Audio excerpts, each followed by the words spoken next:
Okay, Chair, Okay. started. Thank you, Gareth. Right, welcome all to the Planning Committee of the Vale of Glamorgan, Wednesday, the 29th of March 2023, starting at 4 p.m. A bit of housekeeping to start with. May I remind everyone present that this meeting is being live streamed as well as recorded via the internet, and this recording archived for future viewing. Could all participants mute themselves when not speaking in order to avoid any background noise or feedback when other participants are speaking? If a committee member wishes to speak, can they please put their hand up if they can be seen, or to use the raise hand function. If a committee member raises their hand via the function is not subsequently invited to speak by the chair, please they turn the camera on to indicate or place a message in the chat function. When invited to address by the chair, please could all participants ensure that their microphone and camera is on to ensure that they can be seen and heard when actively participating. If this is not possible for any reason, please bring this to the attention of myself and or the Democratic Services Officer as soon as possible. If required, participants can dial into the meeting using a telephone and the number's been provided. If for any technical reason any party to the proceedings is unable to hear, then the meeting will be adjourned for a short time to allow contact to be made. It's important to remember that all parties must hear all the proceedings unless they themselves decide to leave. Please ensure that all debate is raised verbally and not via the chat function for the sake of the recording. The chat function may be used to highlight any technical issues and or to grab the attention of myself or Democratic Services Officers only. I would remind public speakers that they will each have a designated time in which to address the committee. The time limit will be strictly applied. Our Democratic Officer will notify each speaker when they have 1 minute left. Once your time is up, members of the committee may wish to ask for clarification of what you've said. This is not an opportunity for speakers to raise something not previously raised. Thank you. Okay, that's the housekeeping done. Apologies for absence, please. All present, Chair, no apologies. Thank you very much. Chair, yes. can I raise a point before the meeting starts? Yes. We don't seem to be having site meetings, and it makes it quite difficult to really understand the sites in question. And I don't know what the policy is regarding site visits when it always used to be part of the planning meetings. Site visits have never always been part of the planning meetings. Selected site visits are the point of site visits are to give context for those members of the committee who do attend. People are always welcome to go and visit sites if they wish to see them themselves, but not all planning applications are seen to be to need site visits. So I mean that's I mean, Ian, you've got your hand up. Perhaps you could elaborate more. That's fine, Chair. You said most of what I would have said. I was just going to add that, yeah, if there are cases where the officers feel from the outset that it's something that committee members would particularly benefit from a site visit, we'll suggest that. Similarly, if there's a particular case that a member feels is one that should be having a site visit, then I would say, let me and the chair know and Democratic Services, and then we can look at that, and then the chair can make a decision on that.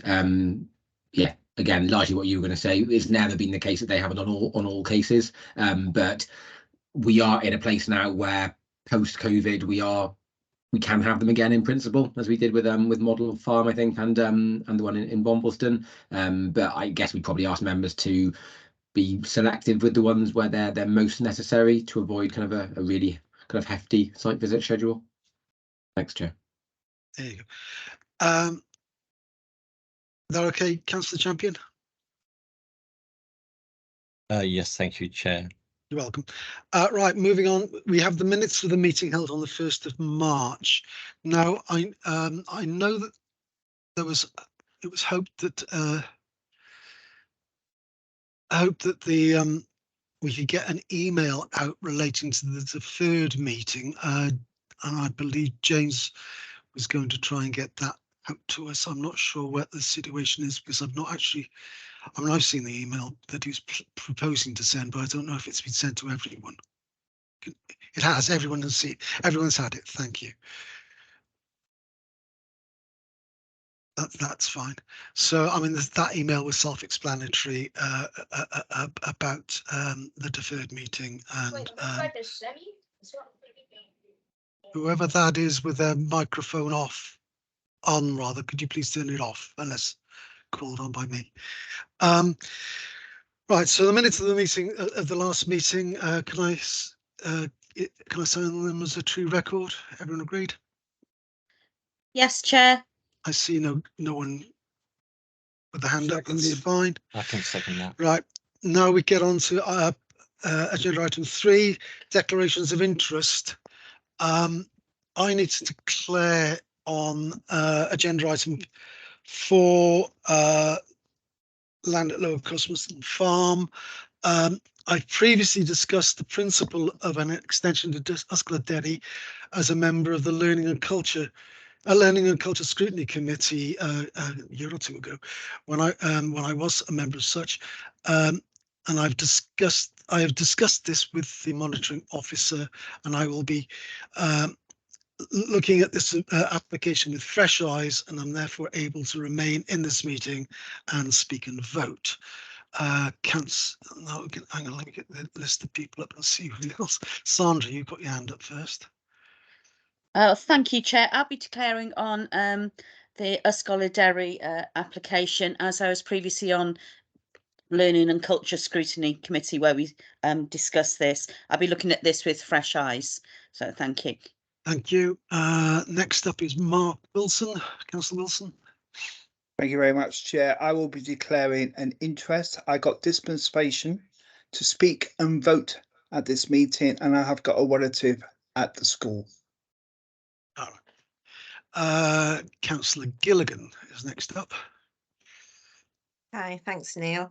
I'm on the Learning and Culture Committee, and I would just like to state I have not predetermined the way to vote at this planning meeting. I will be considering the matter afresh, solely having regard to the planning considerations, including the officers' comments, representatives, and the debate. Thank you. Thank you, Wendy.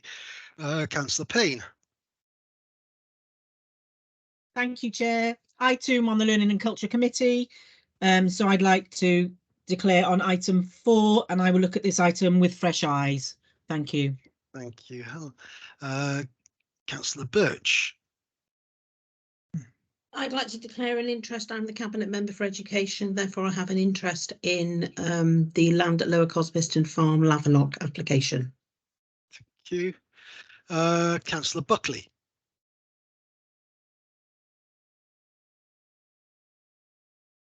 I'm declaring an interest in the land at Lower Cosmoston Farm. I have a member of the family works at Yscol Derry, but I do have dispensation to speak and vote on this issue.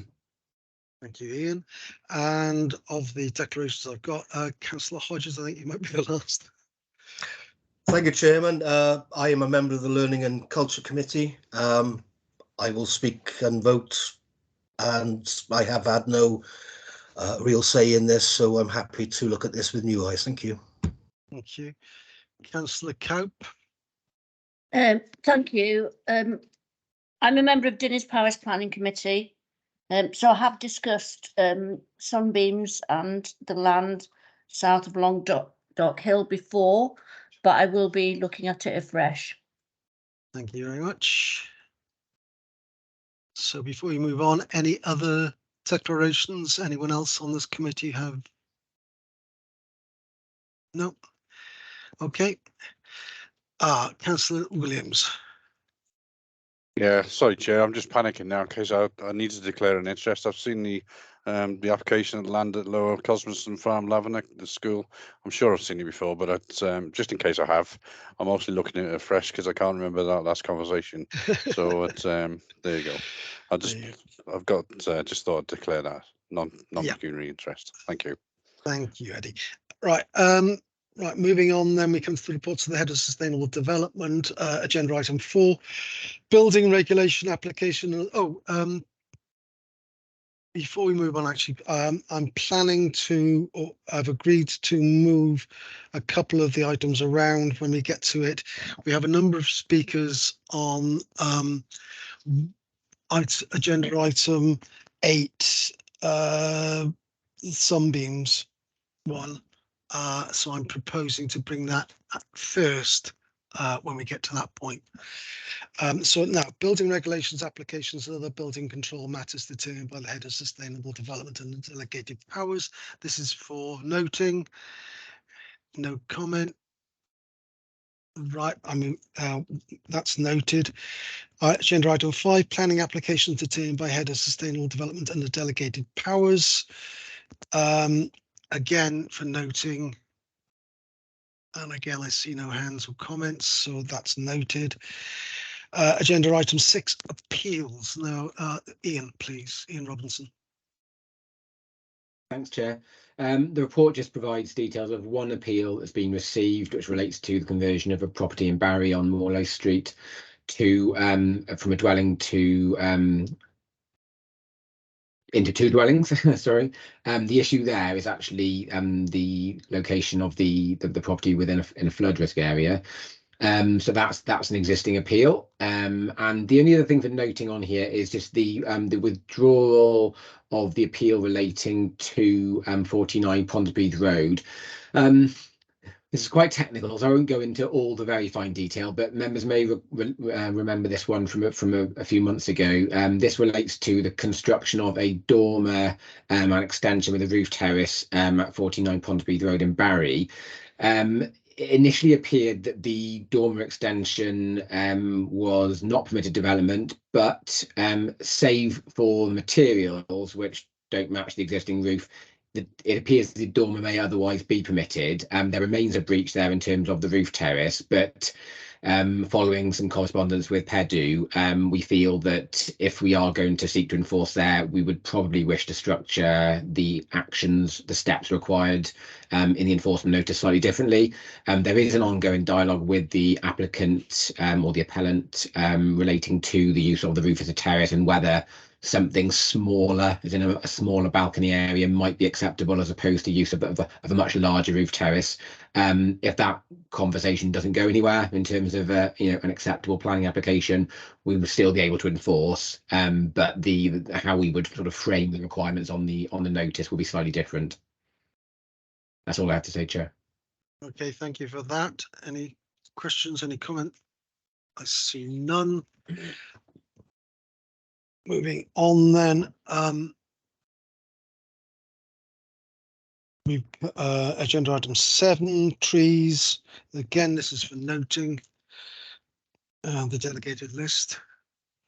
Again, I see no hands, so that's noted. We come then on to agenda item 8 and the planning applications. As I said, I'm proposing to move the 2022/00268 FUL up to the agenda to now. That's the Sunbeams one.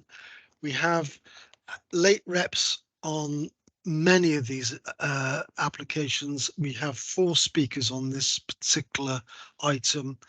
I'm sure they've all been briefed by our Democratic Services people, and so if I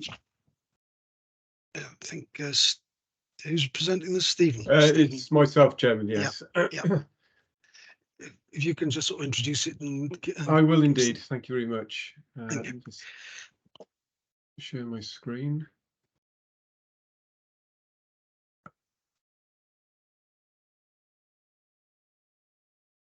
Oh.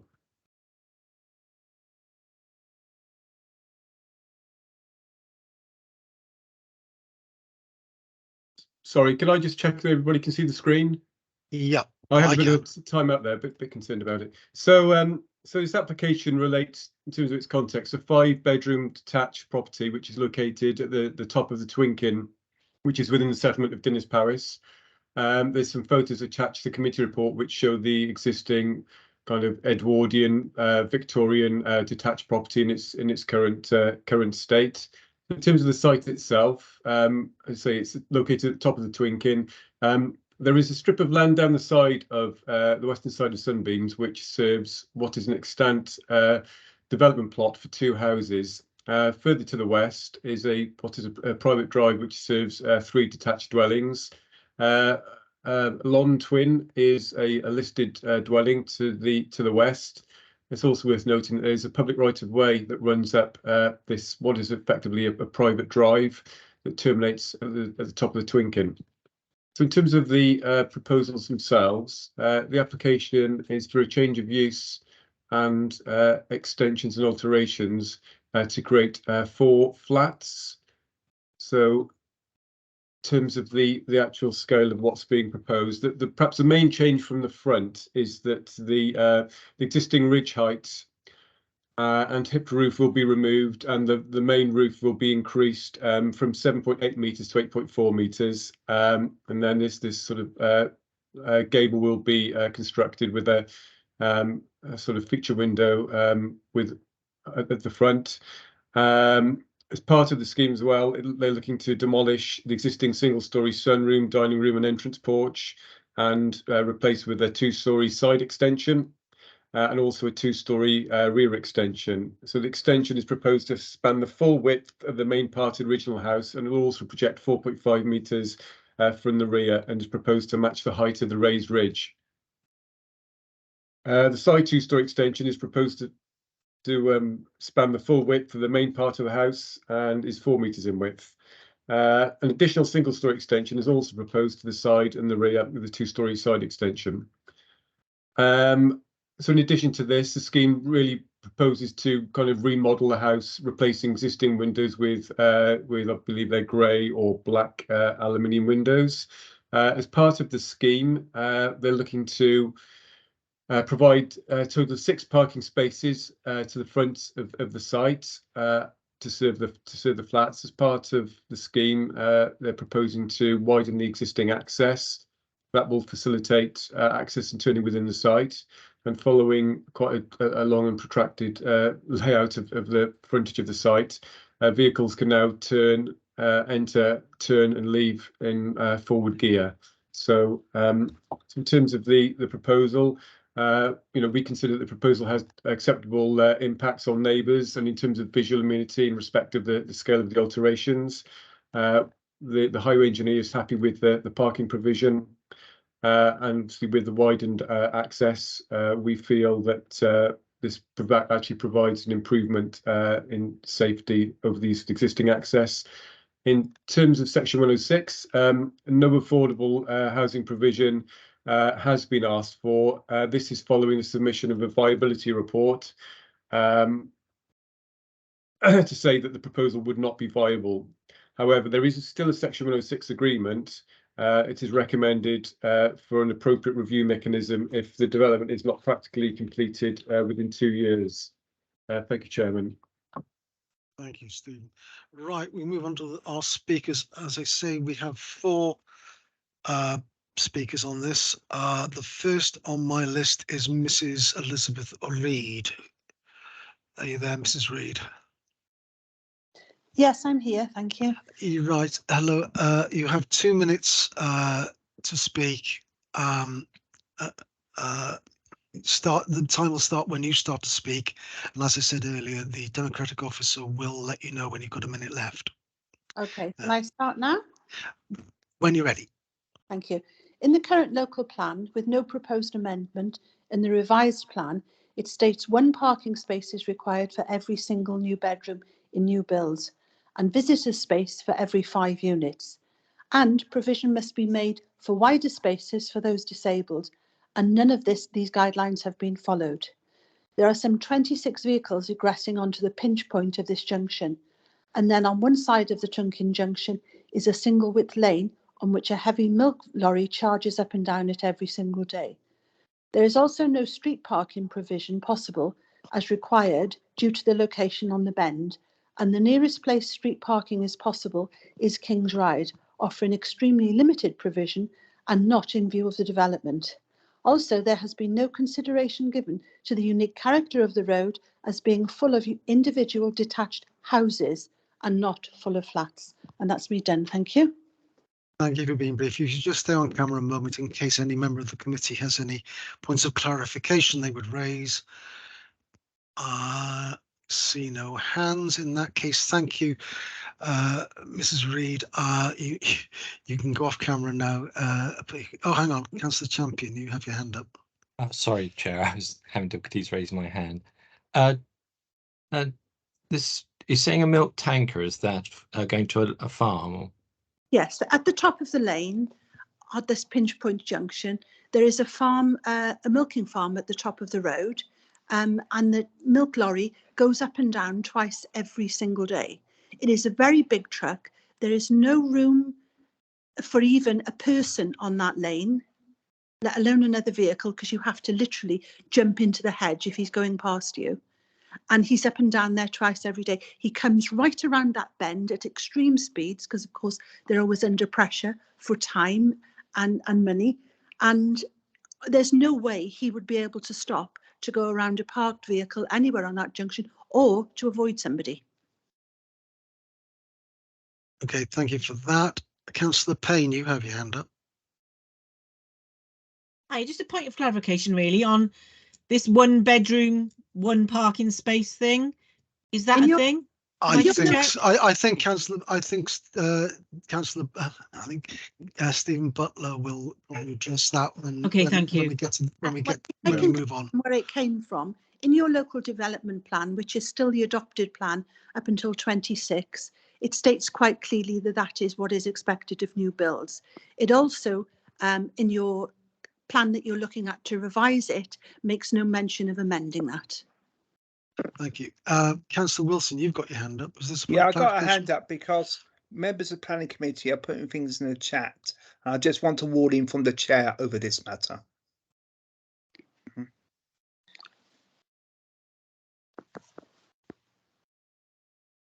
Yeah, and as I said right at the beginning, the chat is to be used for notifications to myself or to Democratic Services, not for debate and not for any other purposes. Thank you. Please refrain. Thank you.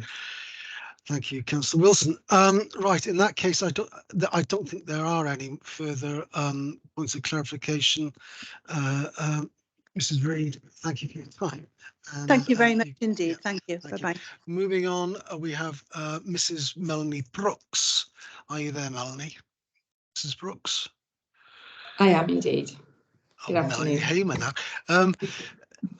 Same thing. 2 minutes, and if you then stay on for a few moments to see if there are any points of clarification, we'll start when you start. Thank you. So I'm the owner of the property to the west of Sunbeams, known as Lawn Twin. That's the listed building to the west. I wholly support all my other neighbours' objections, but I also want to say the unique objection I have is that I will be overlooked by this new development. It says in the document I've read that there'll be no impact, no adverse impact. We won't be overlooked. I'm afraid that's just not true. And I would very much welcome anybody who wants to come and have a site inspection and come to my property and have a look at how I will be overlooked. There are going to be 7 Velux windows in the roof of this property, and they 100% are going to overlook me. There are no Velux windows there at the moment. The east side of this property, for some reason, will have obscure windows, but somebody has decided that my side, there will be no obscure windows. So that's an anomaly, and the east side is being treated more favourably than the west side, in my opinion. There's mention in the planning document of screening between my house and Sunbeams. I'm assuming the screening is a reference to the deciduous trees. Well, obviously in the winter there will be no leaves on those trees, so there will be no screening between the 2 boundaries. I would also submit that this development of a block of flats right next to a listed building is entirely inappropriate, and I think it's going to totally undermine the listed status of my house, and I would invite you please to reject it, and if anybody wants to come and have a look, you're very, very welcome. Thank you. Thank you. It's time. Mrs. Brooks, and are there any points of clarification from anybody?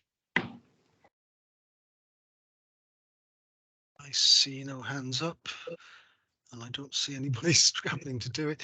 In that case, thank you for your time, Mrs. Brooks. You may go off camera and mute yourself, and we'll carry on with the debate. Stephen, do you want to respond to either of these yet, or would you want to listen to the third one before you respond? I'm happy just to come back on the parking issue.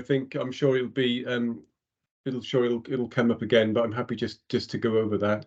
So obviously the Sorry, report... Chair. Can we just put the normal process is for Steve to come back after all public speakers?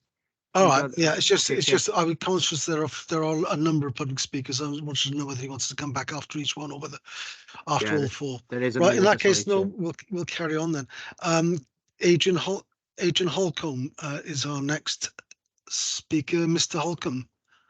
Hello, can you hear me? Same rules apply. 2 minutes, and our Democratic Services Officer will let you know when a minute's up. And if you stay on, then see if there's any points of clarification. It starts when you start. Okay, thank you. Good afternoon then. I'm objecting to this application for the following 2 reasons. Firstly, there will be a detrimental effect on the safety of those children and parents who are using the Tumpkin as a result of increased traffic movements. Many parents follow the Welsh Government's active travel to school policy, and as a consequence, around 12 to 15 children plus parents use the Tumpkin every day to walk to and from the local primary school. Additionally, many of the children use bikes and scooters, and in the absence of pavements on the Tumpkin, these children are under loose supervision and use the whole of the roadway. As I'm sure you're aware, the Vale actively encourages these activities as part of a healthy lifestyle, and this policy has been recently endorsed by the Welsh Government's cross-party group on the Active Travel Act. Secondly, there is a precedent that has already been set by an earlier application for a temporary school at the Spinney. This was in 2019, and the application number was 00690. When the conditions of this approval was that children could not be brought by car to the top of the Tumpkin due to concerns that additional vehicle movements would be to the detriment of highway and pedestrian safety. The same principle should apply to this current application. There will be increased traffic, which together with the lack of pavements will increase the level of risk to the children using the Tumpkin and potentially lead to an accident. The application should therefore be rejected on these grounds. Thank you for your attention. Thank you for that. Any points of clarification from members of the committee? Again, I see no hands. In that case, Mr. Holcomb, if you would like to go off camera and mute yourself, we'll carry on. Right, the fourth speaker we have is Mr. Powys Jones. Are you there? I am indeed, yes. Hello, Mr. Jones. You're speaking for the application. You're the agent, I believe. You have to balance the time 6 minutes if you need it, and the time starts when you start to speak. Thank you, Mr. Chair. Yes, I am a town planning consultant acting for the applicant, and I don't want to take the full 6 minutes, I don't think, Mr. Chairman, because you have in front of you a very comprehensive report prepared by your officers. It goes to 45 pages in all, and I'm sure that Stephen Butler will want to expand on some of the objections you've received. Nothing I've heard tonight, apart from the issue of the milk lorry, is new. All these objections are dealt with comprehensively in the officer report. If you look at the officer report, it's subdivided into subheadings. The first one is one of principles, and whether this type of development, that is a flatted development, is allowed in Dinas Powys and in this part of the Twynkin in particular. And the answer is yes. Your policies allow this type of development in this location. We then turn to design and visual impact. The one thing that Stephen in his presentation didn't say is that you've already approved as an authority large extensions to this dwelling. That planning permission is granted before my client bought the property.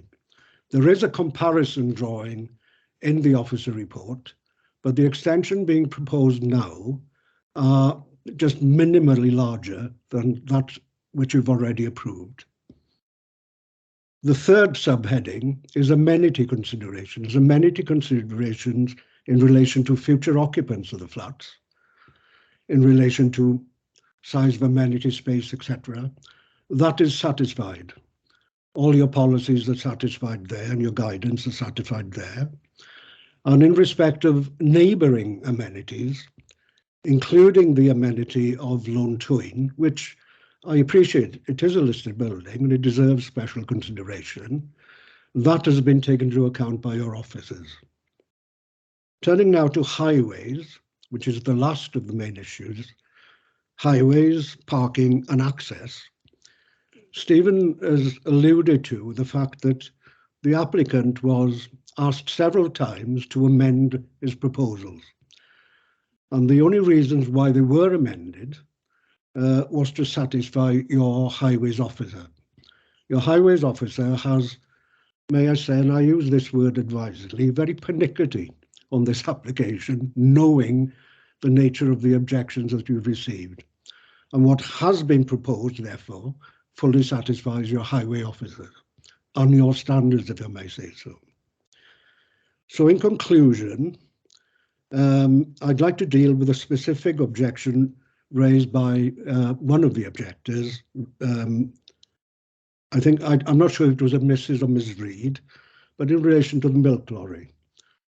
It does not, this milk lorry does not travel along this driveway. This driveway is a private driveway and it serves two dwellings. The milk lorry comes from another direction and is a complete red herring. The objectors will have you reject your officer recommendation. You have in front of you a comprehensive report detailing all the objections and addressing them. And I hope, Mr. Chair, that your members will vote in favour of the recommendation. Thank you very much. Thank you. If you just hang on a moment, I think we, Mr. Jones, we do have points of clarification from Councillor Champion. The approved scheme, was that the 2019 for two dwellings? Yeah, so there was an application for two dwellings, which is behind the application property. Stephen did allude to that, and the access runs alongside the application property. But as part of that permission was also granted to extend the house, which is subject to this application.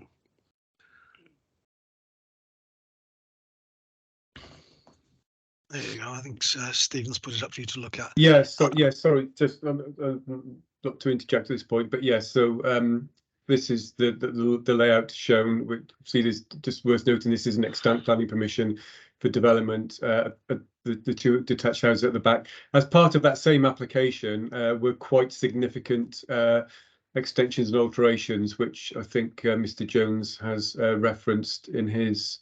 There we are.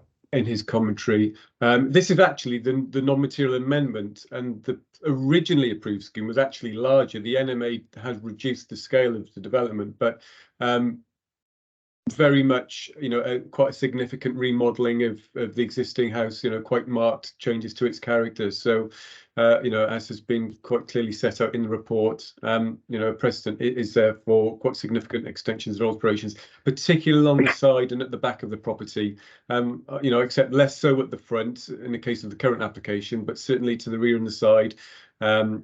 Quite significant extensions and alterations. And I think the point to make as well is this is creating a much bigger house, a large detached 5-bedroom house. I'll come back on some of the other points. Leave it go for the moment, Steve, because I think we still got points of clarification. Councillor Bruce has a hand up. Gillian? Yes, can you tell me why the houses were not built, why the two houses were not built by, that was not taken forward?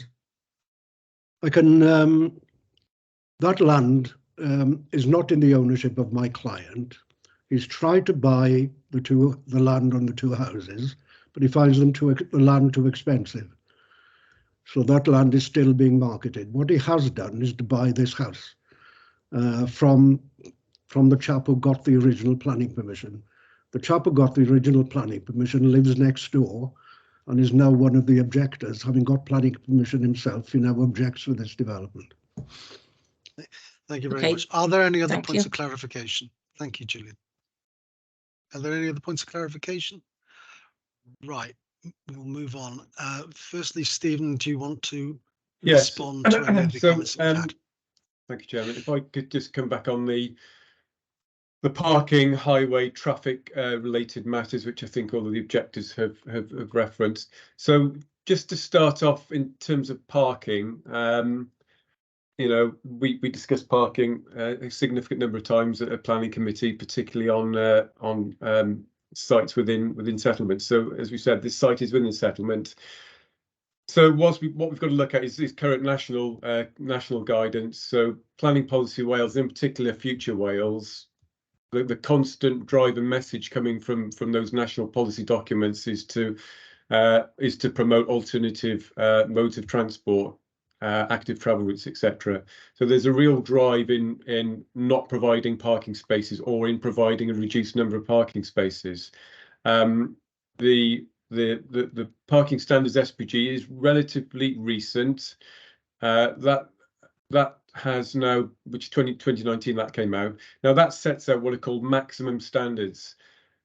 So effectively, it's not correct to go in and say that the standards are 1 space per bedroom. These are maximum standards.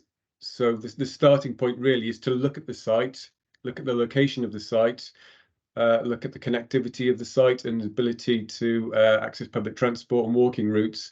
And from that point onwards to then come up with appropriate parking for the site. In this instance, I think again, we've referenced the previous application, which is an extant permission. Now that is proposing a large 5-bedroom detached house, which could very easily have 4 parking spaces, quite easily for a large detached house. So really, we're talking about 2 extra parking spaces over and above, you know, even the existing house. I think it's got a long driveway to the side, which could accommodate 4 cars. So in terms of actual parking provision, and particularly with traffic generation, we're only talking about another really 2, maximum 3 vehicles of what could happen if this application were refused and if they just implemented the previous consent. So, you know, we have to look at maximum spaces. So the report does go into some detail, as highlighted here. The site is in a sustainable location, you know, particularly with the public right-of-way shortcut that takes you, you know, within 500 metres of the village of Dinas Powys. It's excellent connectivity to bus routes. So, you know, we feel that provision 6 spaces, where you'd have 1 space for flats 1 to 3, and then 2 spaces for the larger flat, and 1 space for visitor, is sufficient and in accordance with the maximum standards. So from a parking point of view, you know, we feel that and this again, this is not a significant. This is only a net gain of 3 units. Again, we don't feel this is significant at all. Certainly in terms of the impact on the character of the area, you know, references being made to a block of flats. I mean, this is yes, it's a conversion and alteration, but you know, you wouldn't necessarily know that they were a block of flats. I say the parking, you know, the 6 spaces are shown because it's a constrained site and it's not a full redevelopment. There's only so much you can do in the site frontage, but nevertheless, we feel, notwithstanding that those 6 spaces are considered acceptable. And you've also got to balance that against the widened access that we've secured, which enables on-site turning and manoeuvring and leveling forward gear. So that's actually betterment from the existing situation or from the existing 4 spaces that could be used under the previously approved scheme. So again, you know, we feel quite strongly that they've hit the absolutely right number of parking spaces to serve the development. Just on the matters raised in respect of the impact on the neighbour of the listed property to the west. Again, page 172 of the report does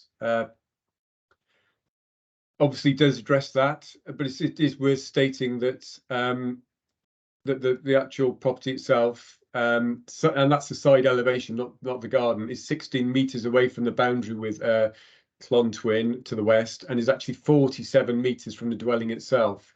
So we feel that is a quite significant distance where there really won't be any overbearing or impact on the outlook of that property, and certainly we don't feel that the setting of that listed building itself would be impacted upon as a result of the development. Just to perhaps it might be quite useful at this point just to share the street view, just to get a little bit of context of the site. But obviously you've got the application site here, you've got the listed property there.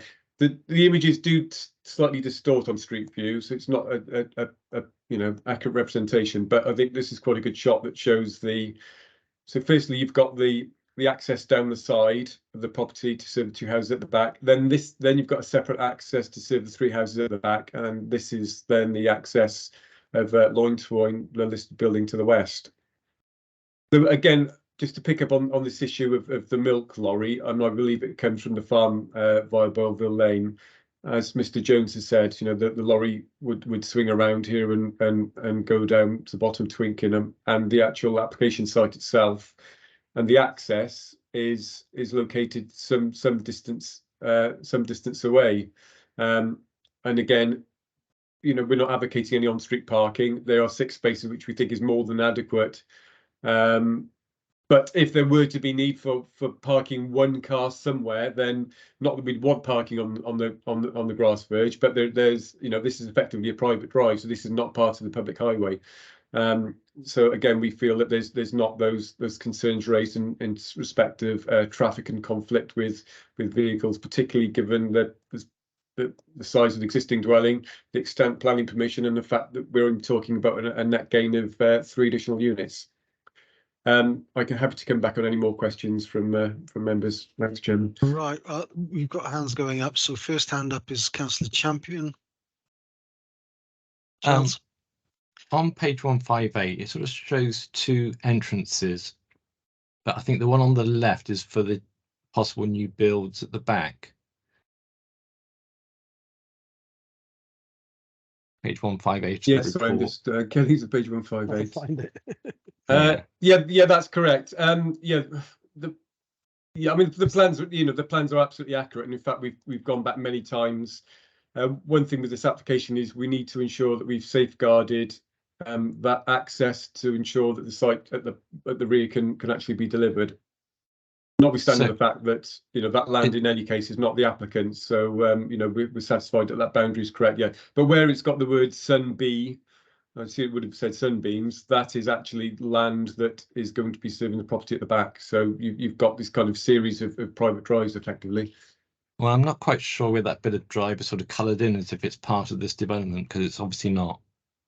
No, I think it's just to highlight that it is as it says there, it states of, sorry, I'll just share my screen. Okay, if I zoom in on that drawing, so it states approved access. Perhaps it's a little bit misleading that it's coloured in, but I think it's just highlighting that that's an approved access for the site at the back. But as we've said, I think that the best drawing is the CAD drawing that's shown. Let me just try and pick it up elsewhere in the report. That drawing there, which quite clearly shows, yes, joining. That's only when it became clear to me what it actually was. Yes, yes. Yeah. Thank you. I have one other question, Chair. Is that okay? Yeah, go for it. Yeah.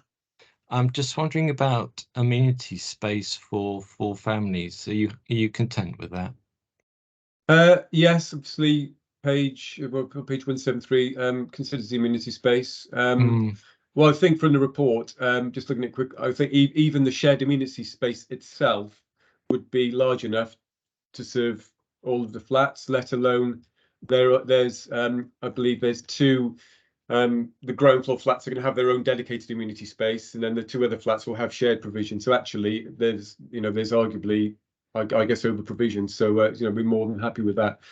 Okay. Again, just to emphasise, we are talking about 4 flats on really quite a large, relatively spacious plot. So we're satisfied the amenity space is certainly usable, and yeah, there's adequate provision and access for all occupiers. Thank you, Councillor Champion. Thank you, Steve. Next with the hand up is Councillor Buckley. Ian. Thank you, Chair. Just a point, Steve. You said that 6 parking spaces is acceptable and you wouldn't advocate on-street parking. If you look at page 161 of the report, it says the Council Highway Development Team initially asked for 8 parking spaces, but have looked at it and said 6 are acceptable due to the possibility of on-street parking. So that seems to be in conflict with what you just said about not advocating it. Yeah, no, I absolutely understand that. I mean, we often, highway engineers, we often very frequently go back to them and ask them to reconsider. Our view is that the planners actually are the people that should be considering parking provision on site. It's set out in in our SPG. So, you know, it's really Highway's job to look at the parking provision which is proposed and whether that can be safely accessed. But no, I accept what you say there. You know, what I can't say is there can be any reliance for on-street parking, because they never can be, particularly here, as the section as you lead in is a private drive. So it's not their land to park on. But you know, and we understand there are grass verges that either side of the Twinken, and there's no segregated footway. But if those members that were member of the planning committee 3-4 years ago now with the application for the school on the house at the top, you know, it was kind of the reverse arguments there, and you know, we ended up approving basically a walking train of children going up, and now that consent has lapsed and that activity no longer takes place. So in terms of actual number of children that are walking down, it's far less than we have previously approved.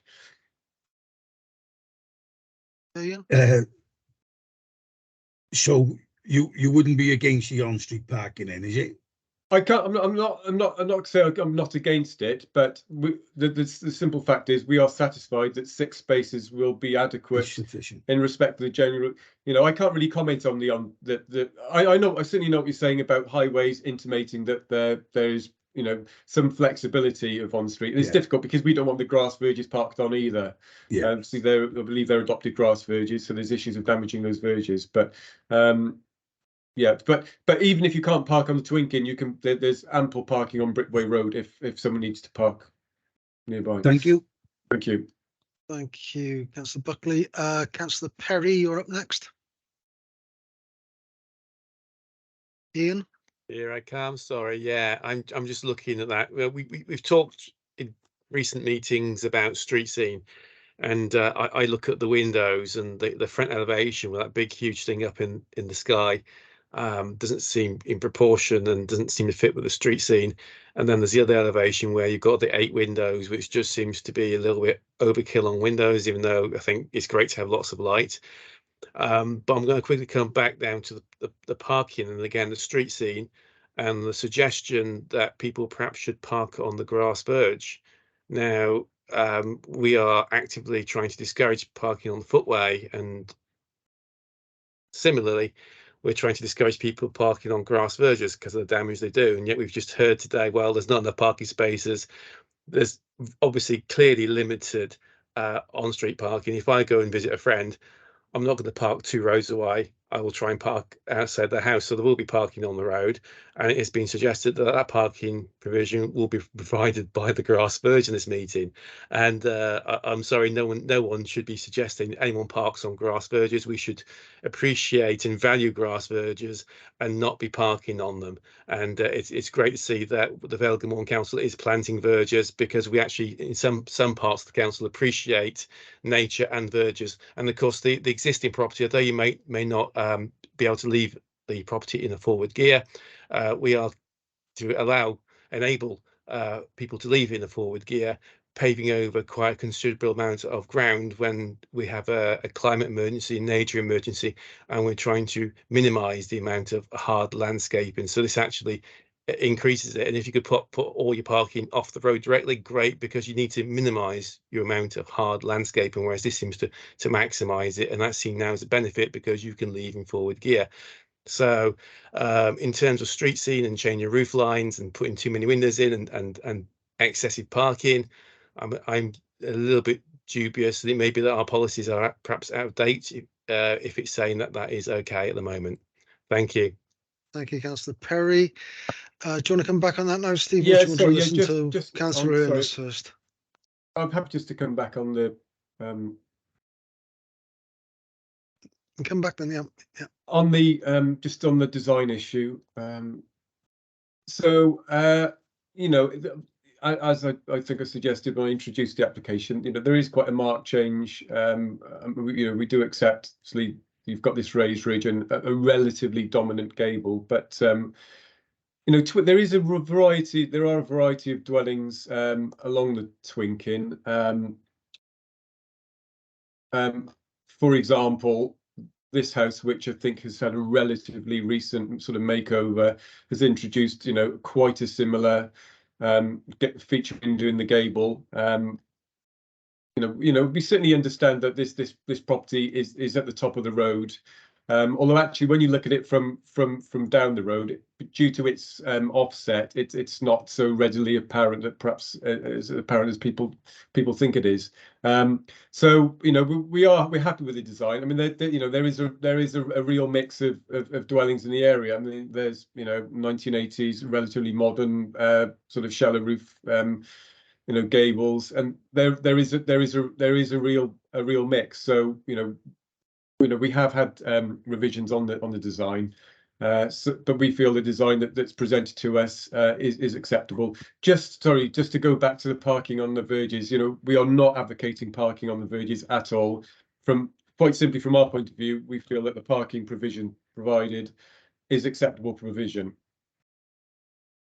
Thank you for that. Right, moving on then, Councillor Ernest. Anthony. Speaking, you're on mute. Right, Chairman, could I perhaps just touch first of all on the amenity space? And I'm looking back at page 173.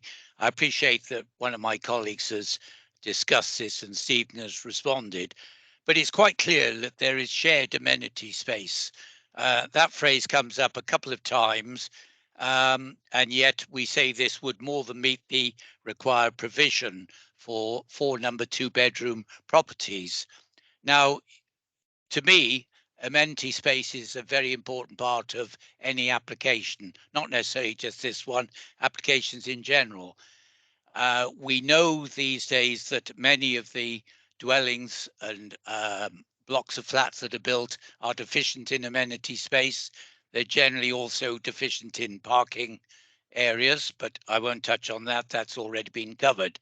So I'm concerned as a member of the committee about the amenity space and whether there really is, in everyday terms, sufficient space. Can I now turn to active travel? Great play is made of the fact that active travel is promoted and that this is something the Welsh Government and the Council promote. And yet we're told in the report that these flats are designed for elderly people. And there's a debate on that in the extensive report we have in front of us.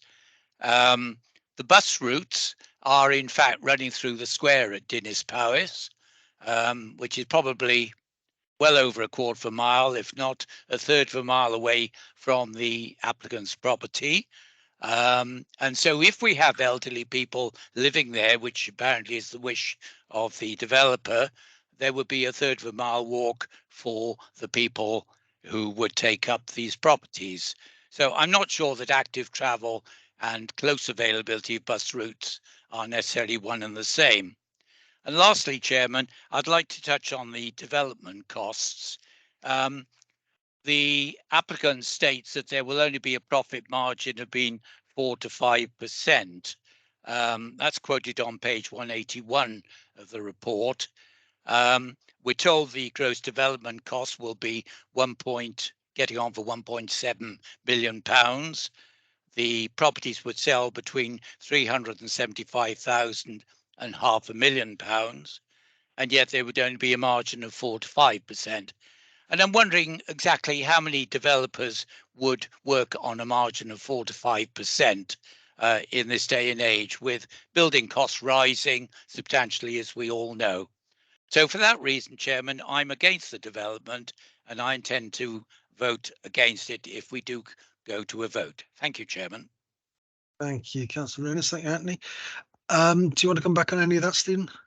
Yeah, just on the amenity space issue. So I note Councillor Ernest's point about shared amenity space.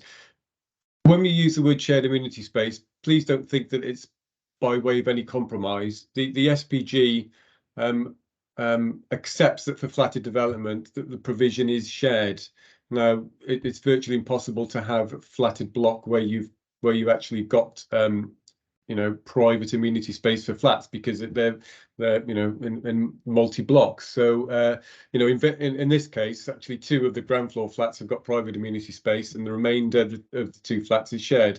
As we said quite clearly in the report, the amenity space for flat 2 is slightly deficient in size, but we think that's negligible when we consider the overall provision of amenity space at the site, and particularly, the over provision of the shared amenity space. And what we've got to look at here as well is, and some discussion has been made about elderly, is that this is actually providing, smaller units within the settlement of Dinas Powys. There's a big drive from national policy to provide high density development. This is ticking all those right boxes for high density and providing, say, accommodation for more elderly people and retirement people, of which there's not an awful lot of that type of accommodation within Dinas Powys. So even though there has been reference to elderly, we are not conditioning it. There's no planning reason to condition that it can only be occupied by over 55s or 60s. We are considering it as quite simply as market units. We haven't made any flexibility in relation to the parking standards in relation to elderly or occupiers. So it's quite simply market, we consider it as market housing. So just in terms of the active travel routes, again, I can understand what Councillor Ernest is saying, but if that certainly might be the market that the applicant wants to, but I'm sure if anyone put an offer in on the property, he would, at the right price, he would probably take the offer. So, but nevertheless, the site is in a sustainable location. Not only is it within the settlement of Dinas, of where basically anything within the defined settlement is considered sustainable, but this is quite central, particularly with the public right of way that links down, as we said, with 500 metres from the centre of Dinas Powys, which is quite well served in respect of shops and facilities. Just on the viability issue, I can understand what you're saying as to why a developer would want a limited profit where the SPG does talk about a 15 to 20% profit. We can't, if there's a sufficient profit in something, we feel that the applicant is, appropriately incentivized to develop the site. And if he's happy to take 5%, we've looked at the figures, we've looked at the gross development value, we know how much the site was purchased for, that's black and white, and we've looked at the development costs. So, we're more than satisfied that the sums presented to us and our workings out, would concur with the evidence that we've got that the site is not viable to provide affordable housing or any reduced contribution for that. Thank you very much, Stephen. Thank you, Chair. I can see Ian's got his hand up, which I presume he wants to speak about something that's already been mentioned, but I propose to bring Marion Cow, because she's been very patiently waiting, and she may raise something that you want to address as well, Ian. So Marion. Thank you very much, Chair. And I'm grateful for Councillor Ernest for bringing up the money which you've addressed now, but that was a concern, so I won't revisit it. But I've listened very carefully, Stephen, to what you've said about maximum parking spaces and encouraging people to use public transport. There are difficulties, as previously noted, so I won't go over them. But I am concerned about the lack of facilities for disabled parking, not just for elderly, but maybe for disabled people living there, because they will need wider more access to open the doors. And, you know, when people move into a smaller property, hopefully intending it to be a lifetime home, they are more likely to need a car, perhaps, than other people. And it's all very well sort of reducing car parking spaces, but 4 flats, only 1 visitor car park. Where are the visitors going to park? Because there will be visitors. So I'm still concerned about the parking, and I'm still concerned about, you know, the children walking up and down the road. And just because it's been agreed years ago that a school could go to the top, at the end of the day, children are walking up and down there to go to the primary school at the bottom of the road in Dinas Powys, and there is a little side track that they can cut through from other areas of Dinas and come down the Tunkin, and there is no real sort of pavement there. So any extra cars up there is potentially going to cause a problem. I listened as well to what you said about the house to the west, the listed building, where you said that you didn't feel it was overbearing, and it was a distance, I think you said 45 meters from the building and 16 meters from the boundary. But being overlooked when you haven't been previously overlooked by a lot of windows is bound to have a detrimental effect on that property. I think that's all the points that I wanted to make. Thank you, Councillor Cope. Right, I'll bring Ian in now, and then Stephen can sum up afterwards if nobody else wants to speak. Ian. Thanks, Chair. I was just going to make a fairly general point, but which is relevant to a number of the sort of more detailed points that are made, and Steve touched on it, talking about you know, national policy and efficient use of land. This really is where planning policy is going. So what you have at the moment is a large detached vacant house in a road of, you know, large houses, and large dwellings in big plots is not the way we're going now with new developments. I understand there'll always be probably a demand and a want for those, but this is efficient use of land. And, you know, we've heard members in previous meetings rightly talking about, you know, vacant houses around, and we've been talking about the climate emergency and the nature emergency, and the, you know, the amount of green space at the front of this site that might be hard surfaced over. What we need to think about is, if we're not using land efficiently, if we're not allowing appropriate conversions of large properties, then those windfall developments, they have to be provided somewhere else, and that's new dwellings, you know, edge of settlement, out of settlement. We have to consider what is the comparison between, in a kind of climate change, a nature emergency, a hard surfacing effect of building new houses rather than allowing appropriate conversions, because when we do the LDP review, we will have to provide a level of growth, and that will be a fixed number.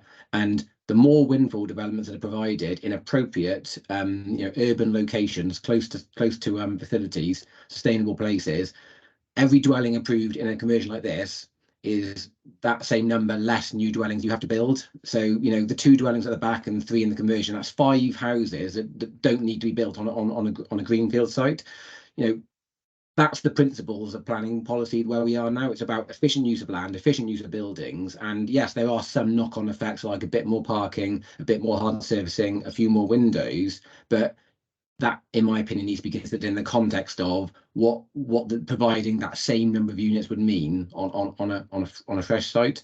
So I just thought it was worth making that point about, you know, the principle of this kind of development. You know, in the absence of any technical objection, we really should be thinking sustainably about allowing conversions of buildings, and, as Steve says, allowing a mix of dwelling types, dwelling sizes in a location like this.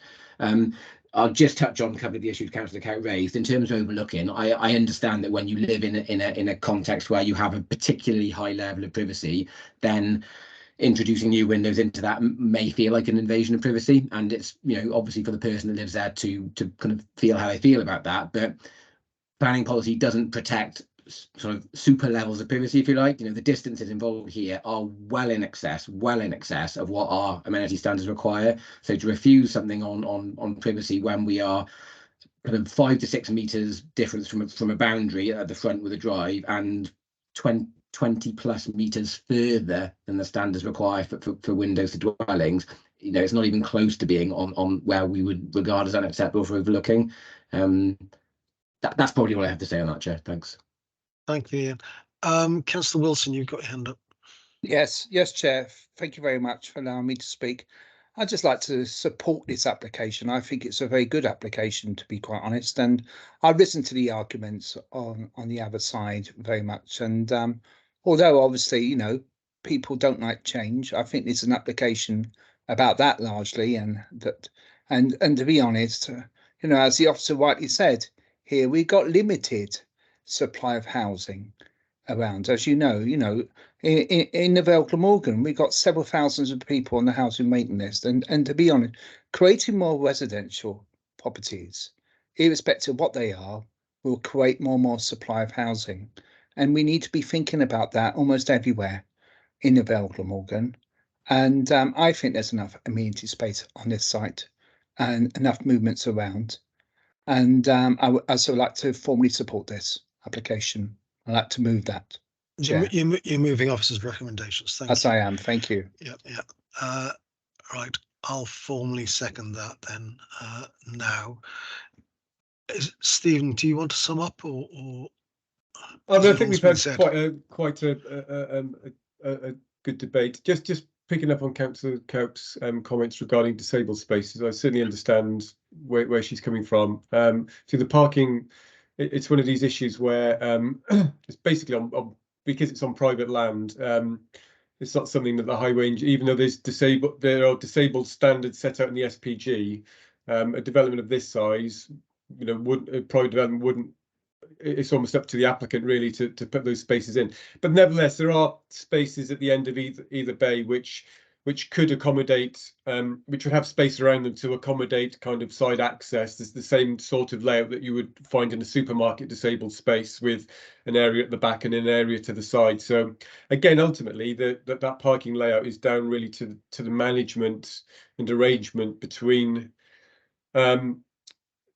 between occupiers. And we would like to think that, if there's someone that was disabled, that they could, they would say, well, you use that space because it's easier to get in and out. Simple as that, really. Okay, thank you for that.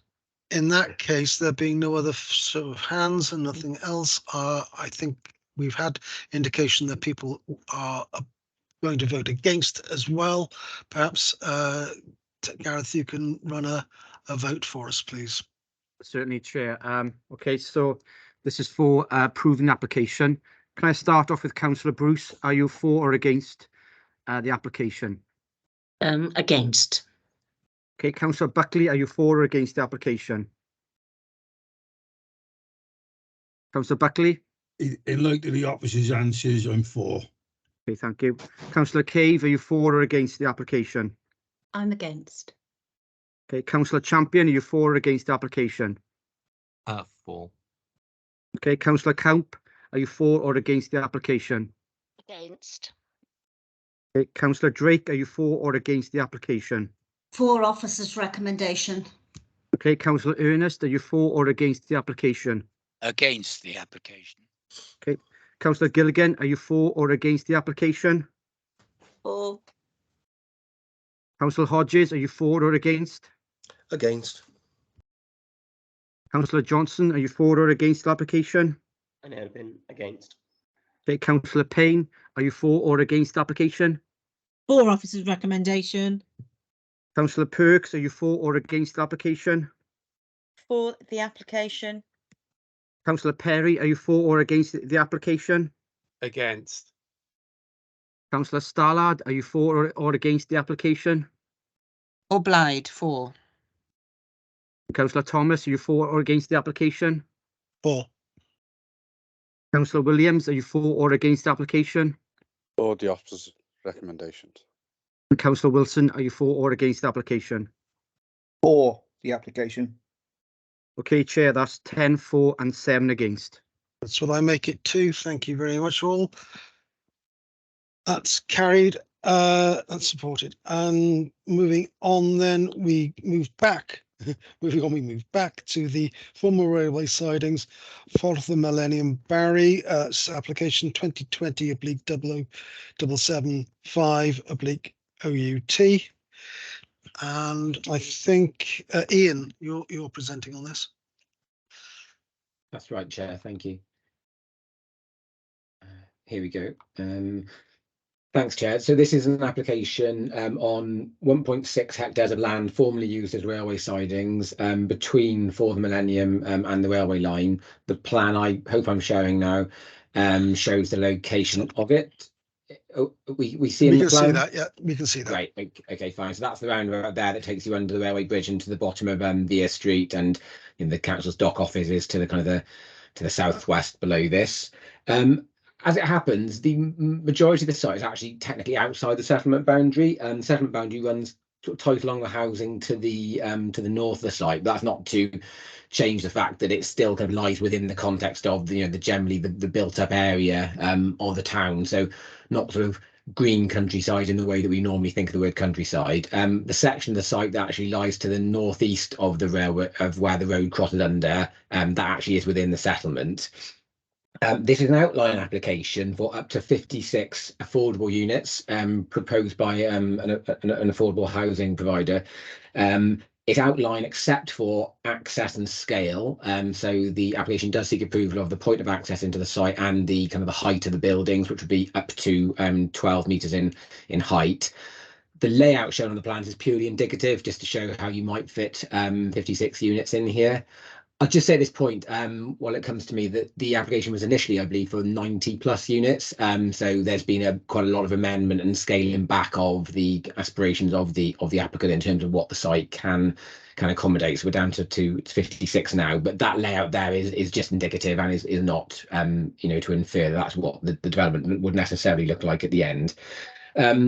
Access to the site would be from For the Millennium and would involve, it's a little bit grainy, but it would involve a new right-hand turn lane, so some localized carriage widening, and the right-hand turn lane, which would mean that cars coming from the east wouldn't sort of have to sit waiting behind traffic as they were if the traffic was waiting to turn into the site. You've got a new sort of ghost island lane here.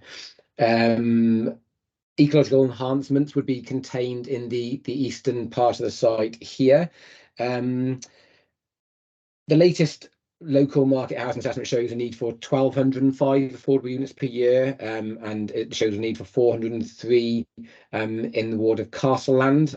So this would obviously make a reasonably sizable contribution towards affordable housing need in the ward and in the town as a whole.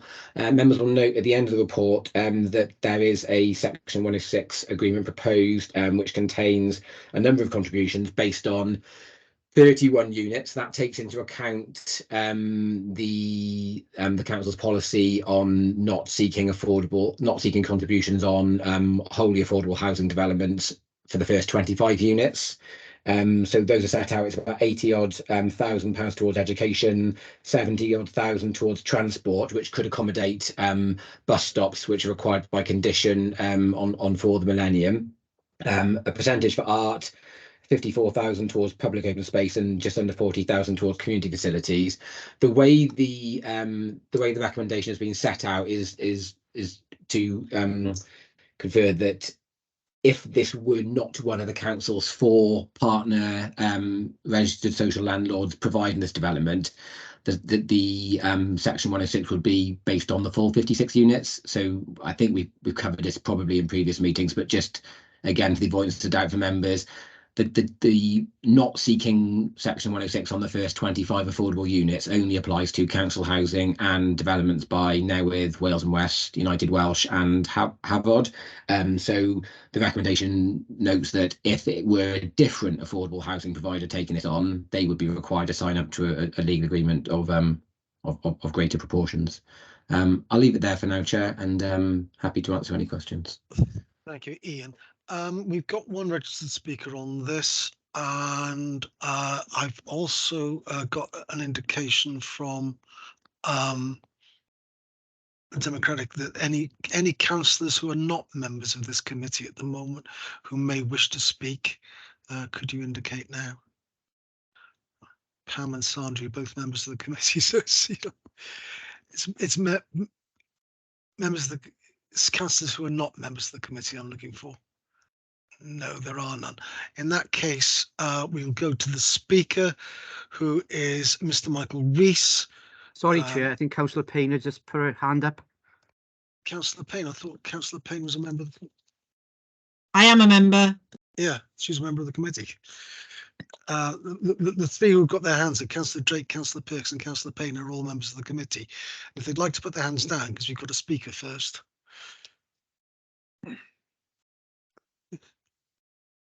In that case, Mr. Rees, are you there? I am. Can you hear me? Mr. Rees. Yeah, you're speaking for the application. I believe you're the agent. Yes. I am. Yes. You have 3 minutes as per from the time you start speaking. You'll be given a 1 minute warning before the end, and if you'd stay on for questions, please. Thank you, Chair and fellow members. My name is Michael Rees from LRM Planning. I would like to thank you for allowing me the opportunity to speak in support of this application. I represent owners, developers and Havod Housing Association, who, if planning permission is granted today, will be pleased to provide 100% affordable housing on this site. As indicated by officers, there is a significant need for affordable homes locally. And when my clients first considered this site, they initially sought to maximise the numbers and had applied for some 93 dwellings. This, on reflection, was too bold and rightly attracted some criticism. As a result of working closely with officers, those concerns have been addressed. The plans before you have been scaled back to a maximum of 56 units.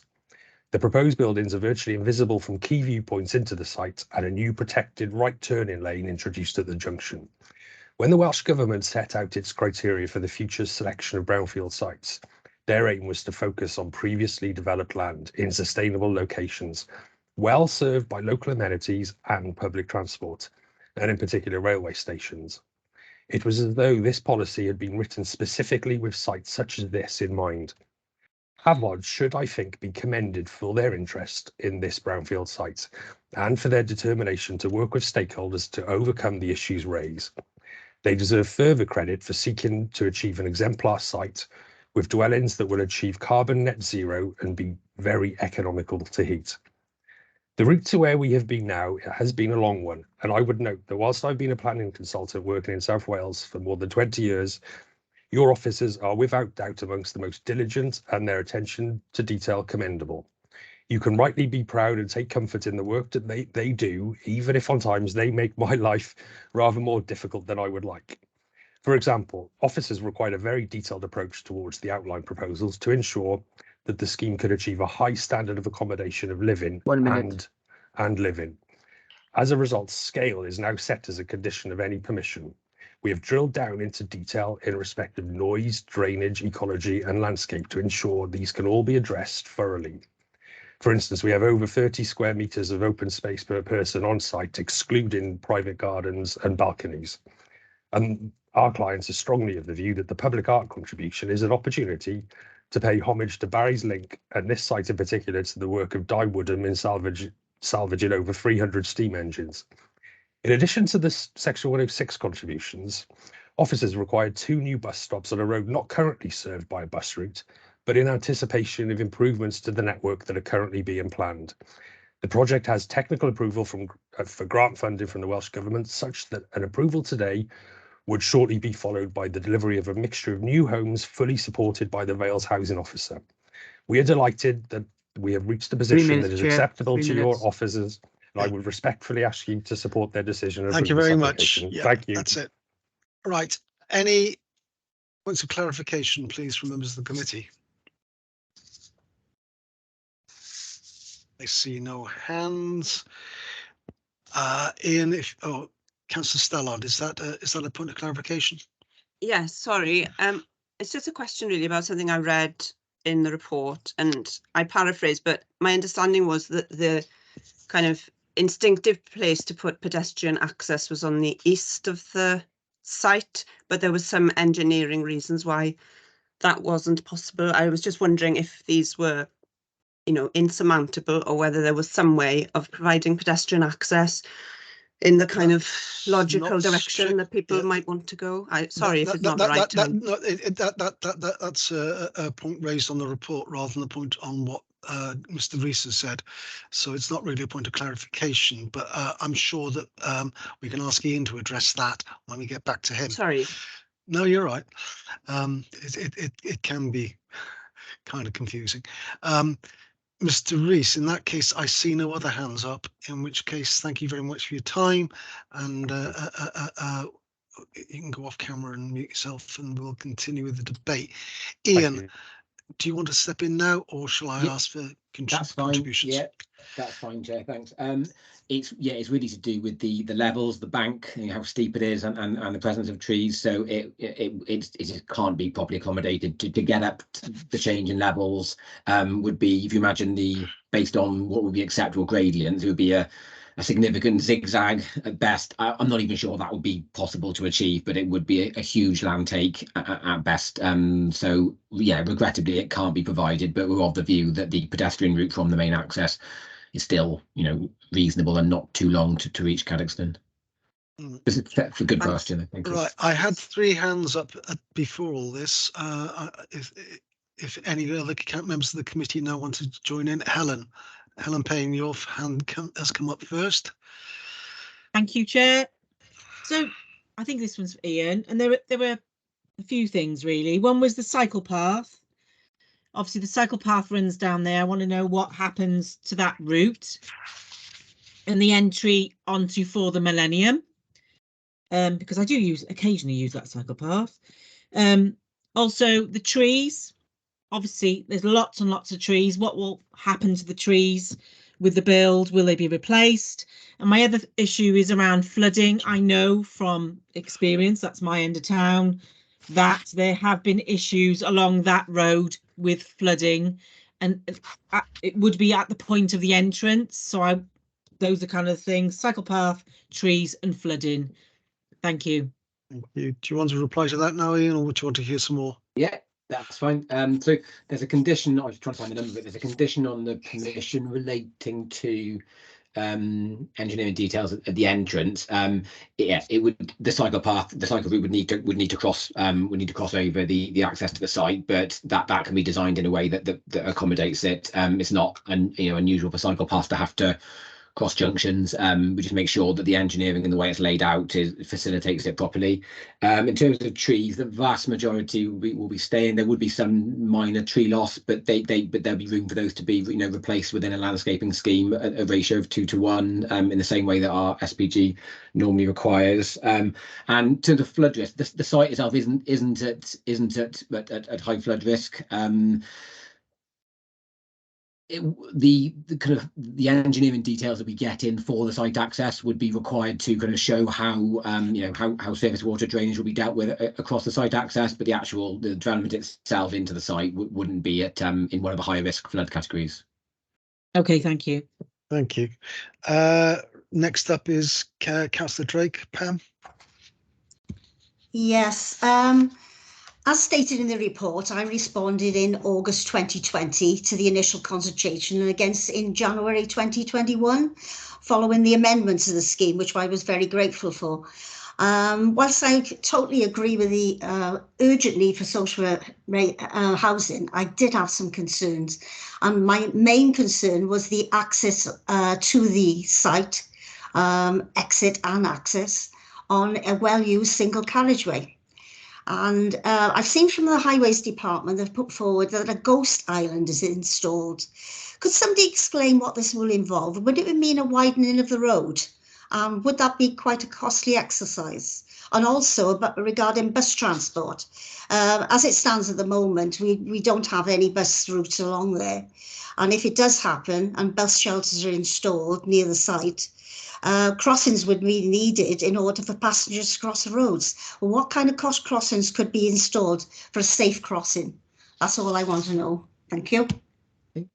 So the bus, sorry, not bus, the road widening and Ghost Island, there would be localised widening. It wouldn't be along a significant proportion of the road. That would be a cost that would have to be borne by the developer. It's about basic access into the site. So sometimes, transport infrastructure is the cost of that might be deducted from, the Section 106 amount for sustainable transport, where it's about providing, connectivity and linkages to other things in the town. Where we're looking at kind of basic access into the site, that would just be a development cost for the developer. The Ghost Island is, if you imagine at the moment, if you're travelling along For the Millennium from the east, if that junction were there and you were looking to turn right into it and there was oncoming traffic, you'd be sitting there waiting, blocking the free flow of traffic. So this kind of Ghost Island right-hand turn lane would enable vehicles to pull into that, and they could then sit and wait in the carriageway for an opportunity to turn, and traffic coming from behind them can still pass. So just back even the free flow of traffic.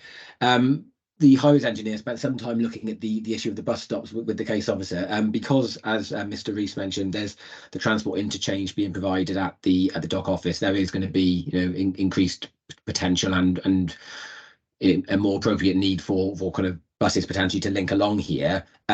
We're happy that there is adequate opportunity to cross to the east of the site entrance. See if I can get up on my plan here, and to the east of I forget the name of the road that turns into the docks there.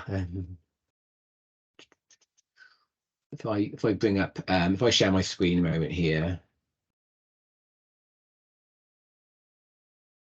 I'm talking so the site entrance is here, but the scope to cross is more likely to be in this area here. Now there's a condition that requires more further detail, full detail of that to be submitted. So it would need to be an engineering level of detail to satisfy the highways engineers that those stops are in the right place. But we have raised that specific point with the highways engineers. Are they happy that a location can be achieved along that route, along For the Millennium, where bus stops can be safely provided with adequate crossing means? And they've assured us they're happy of that. So you think that Ghost Island would be a feasible option, especially, we have a lot of lorries travelling on that road, and it's not a very wide road. No, that's fine. It's a fair question. The plan that the highways engineers have looked at, again, I'll share my screen, which shows the Ghost Island. It's not an indicative plan, it's a detailed plan. It shows carriageway widths, and they're in knowledge of the nature of the route and the nature of the traffic that uses it. They're happy that this carriageway width is appropriate and does cater for the necessary widths for the vehicles that would be using it. Oh, thank you very much for that.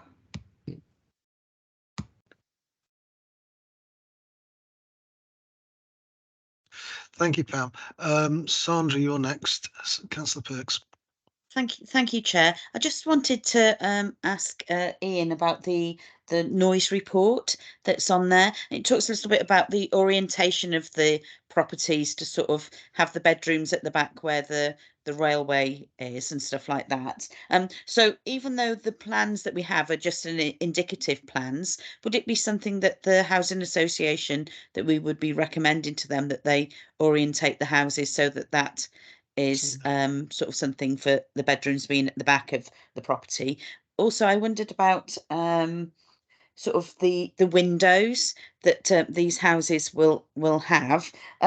So it says that they could possibly have upgraded windows. Does that mean triple glazed windows, Ian, or is it something else? And also acoustic window vents as well. Could you just talk a little bit around that for me, please?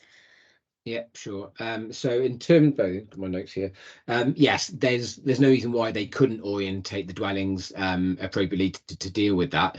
And I believe there's a condition that requires compliance with the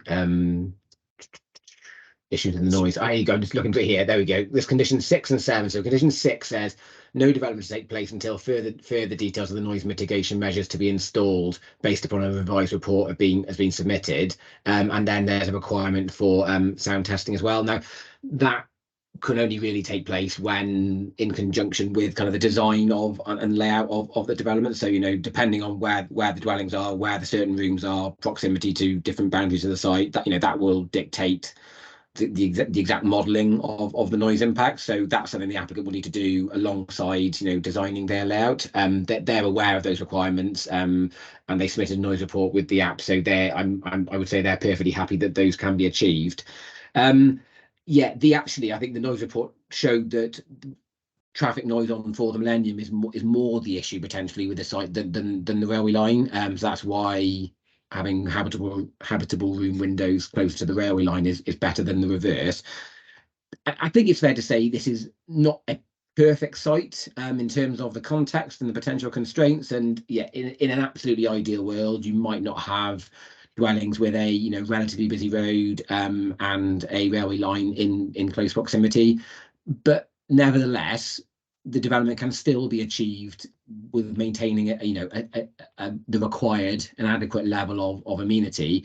And it kind of comes back to the issue I talked about on the last application, where making use of sites in urban locations, these sites are in almost all cases kind of more constrained by context than a greenfield site where you've got nothing else really around it. And it's the usual planning balance between the harm and the benefits. So it's the benefits of using a brownfield site in an urban location to provide much needed affordable housing. There's a bit of a trade-off in terms of maybe the nature of the surroundings.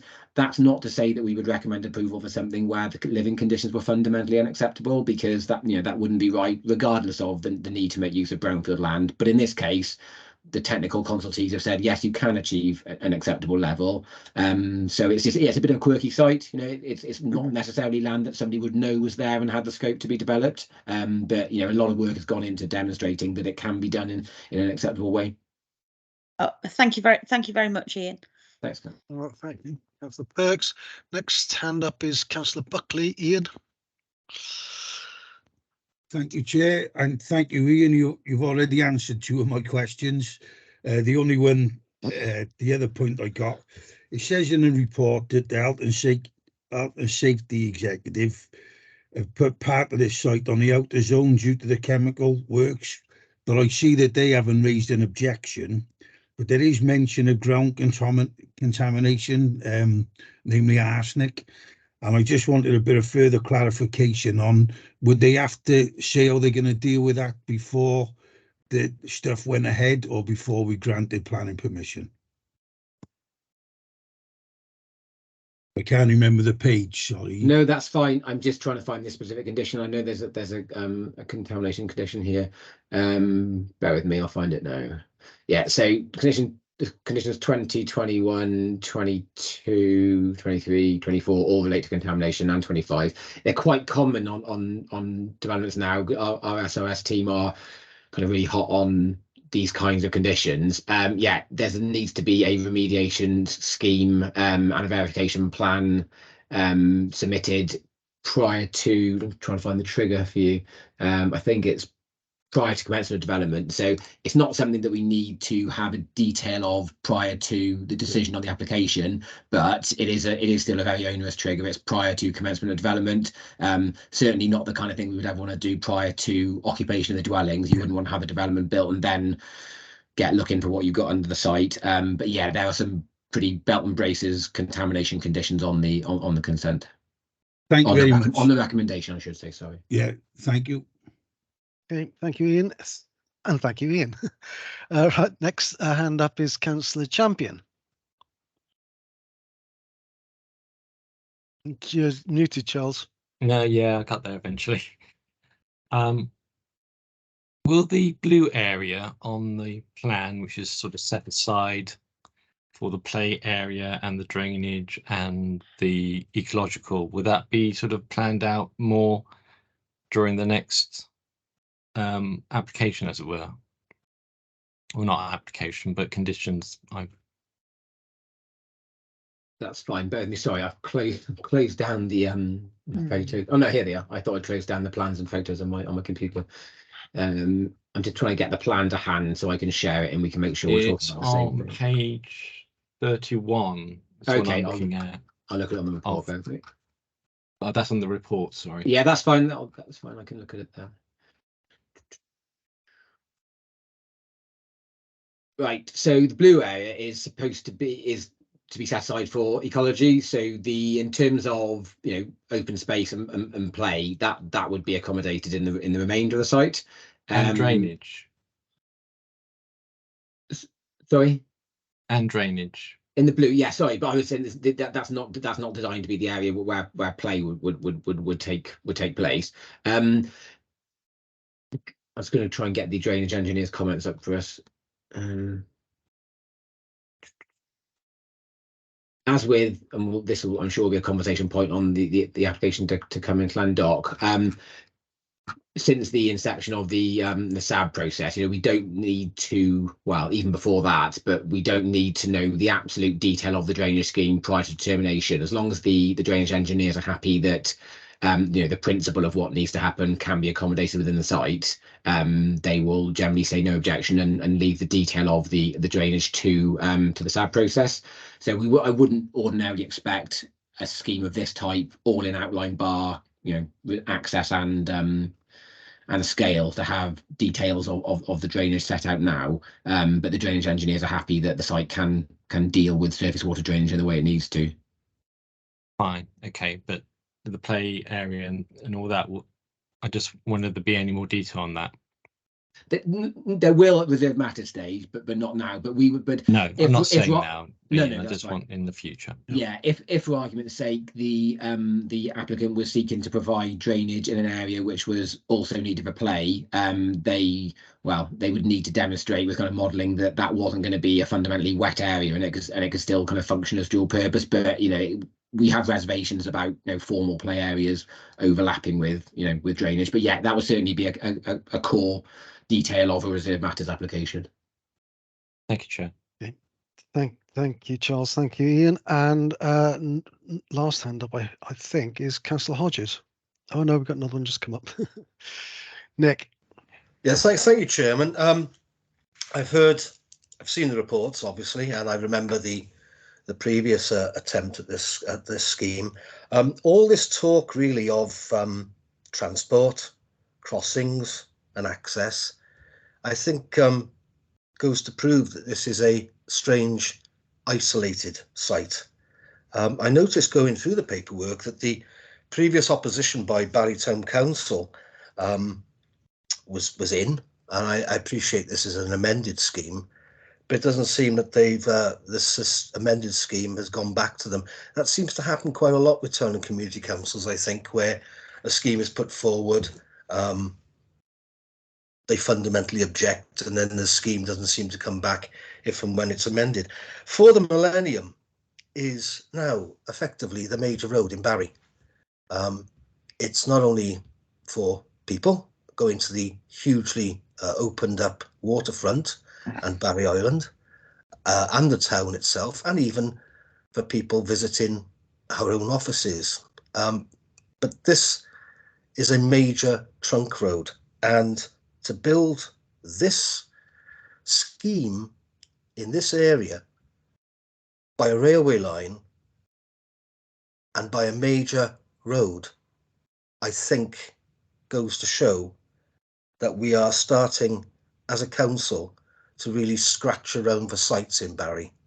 And I really wonder and worry about the quality of life for anyone who has to live in these properties. When we hear about people on waiting lists, we're literally offering them, you live here, you refuse it, you probably get busted down the list, and then they're being asked to live in areas which are, I think, morally not acceptable. And I really object to this scheme, and I think I have to agree with former Councillor Moore that this scheme is not appropriate, and we should be doing better than this. I'll be objecting to this, Chairman, and in fact I'll move opposition. Thank you, Councillor Hodges. Councillor Williams, you have your hand up. Yeah, thank you, Chair. I've listened to the discussion intently, and one of the comments is the fact that this development is next to the side, the railway, and yet when you look at the plan, just on the other side of the railway, there are already accommodation. So clearly, it is in a position which has caused that much problem because we've got existing people in Barry living there.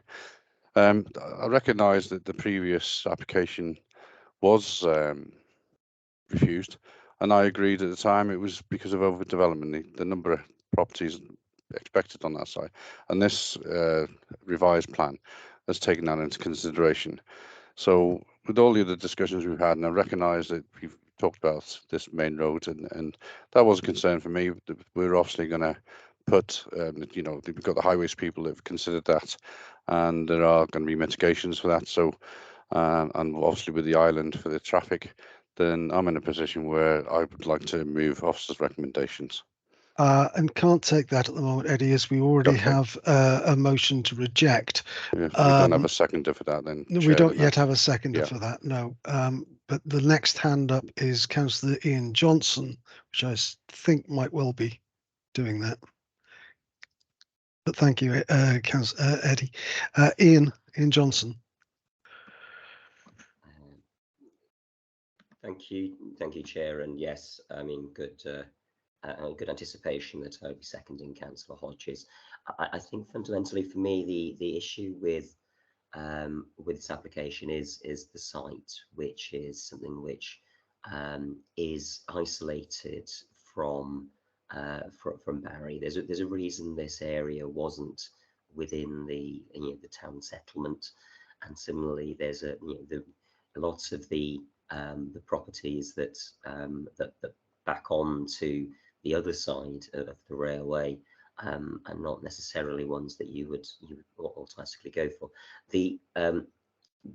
Fundamentally this is a social housing application which is largely isolated from other parts of town.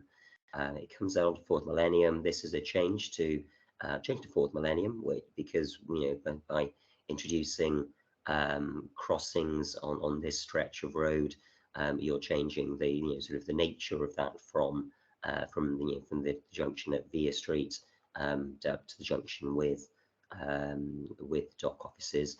For me, the previous application here wasn't really about. It's not really therefore about the number of amount of accommodation, the numbers that you have there, or even the style of housing they've got there. It's that I don't feel this is actually a good location for housing in the first place. And if we're going to be, we often have a conversation around social housing and parking and the number of cars, and therefore it's not a problem with social housing that there's that you don't have so many car parking spaces. Here we've got an area of social housing that we're wishing to develop, which is largely only really available if you have a car. It's not a pleasant experience to walk under the railway bridge at Cadoxton. It's not a pleasant experience necessarily to want to walk all the way from Barry Docks down that road, sort of in the evening. I don't think this is a good location for housing development. Thank you, Chair. Thank you, Ian. So we have a moved and seconded resolution to reject officers' recommendations, which means that we may, we'll need to vote on that soon. Ian Robinson, you have your hand up next. Is it something you want to address now, or would you like to hear from the other two people first? Go on, I'll address it now if I can, just because there's a few points. So I just wanted to give clarification on the consultations with Barry Town Council. Barry Town Council were consulted 3 times on this planning application, most recently in August last year, at the point when the most recent, the substance of the most recent plans were submitted. So I just want to make sure that's clear that the Town Council were consulted. I probably agree with Councillor Hodges in what he said about finding sites in Barry and scratching around. I mean, we just had candidate sites submitted to us for the local development plan review, and we've had starkly little come in from site promoters within the kind of the core parts of Barry.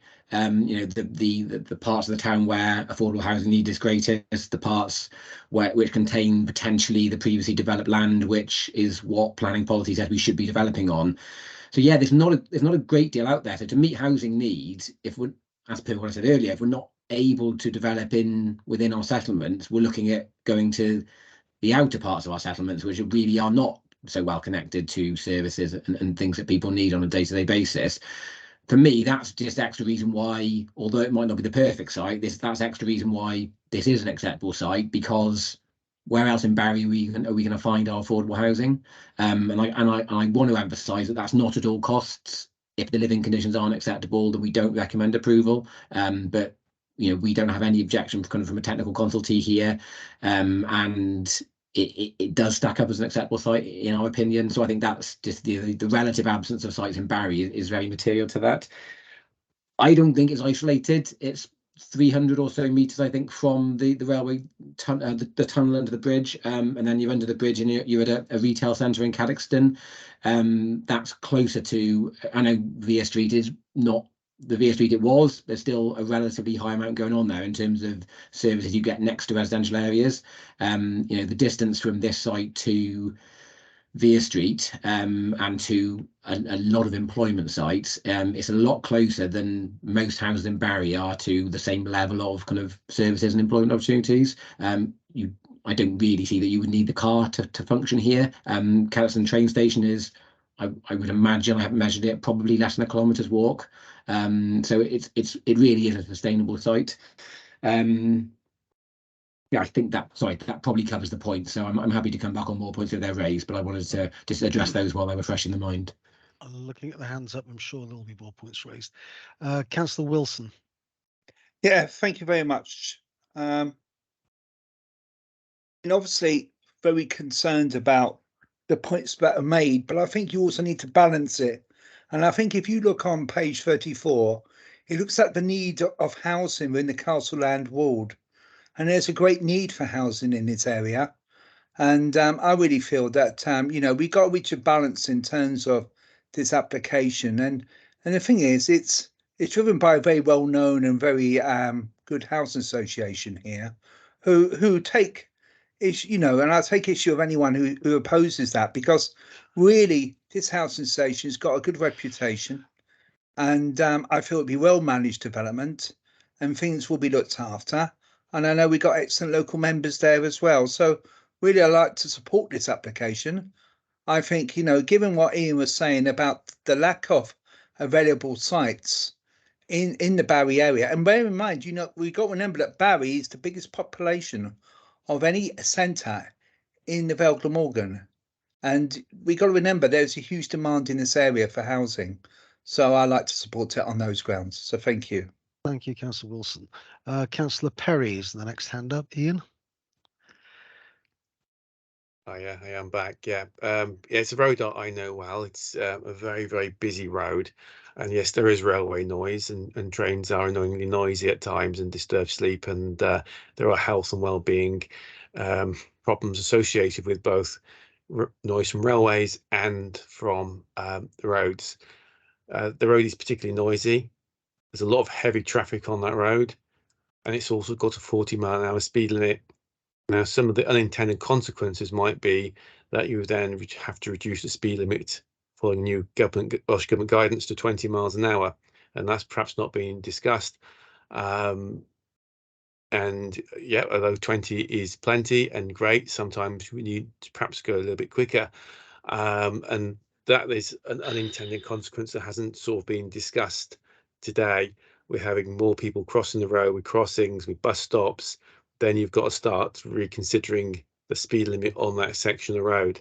Yeah, it is a very industrial area. I kind of agree with Ian. It's kind of useful to walk to work, and you can potentially cycle along to Morrison's or past Morrison's to the other supermarkets.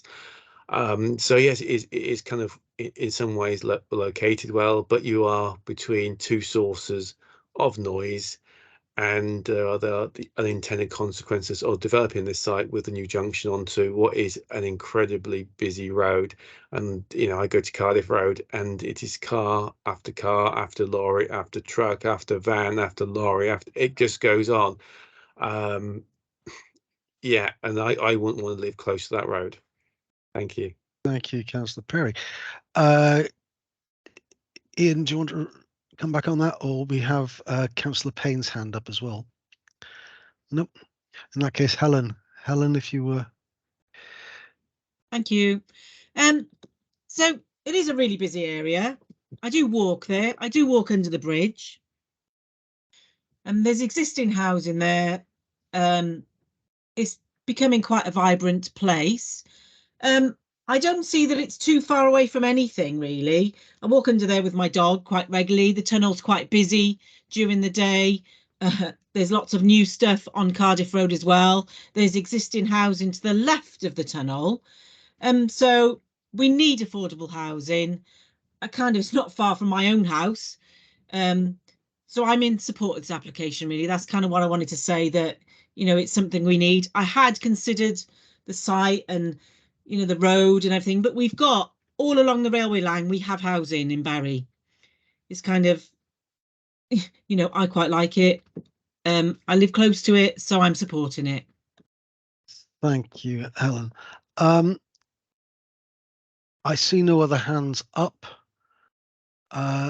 Ian, is there anything you want to say to sum up, or are you happy? Yeah, I think it's all been With said. discussion. Yeah. Thank you very much. In that case, we have a motion to reject officers' recommendations, which we need to vote on. So if I can ask Democratic Services to do the honours, please.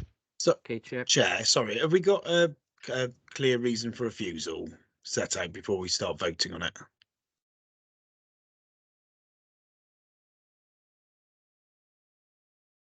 Nick, it was your motion. Well, should we see if we actually get it approved first? I think Labour seem very happy to approve it, so I suspect it's going to go through, Chairman. We'll see, shall we? I think because the motion to refuse came first, we need to vote on that first, but we need to have reasons a planning to do it, reason for refusal before we can vote on it.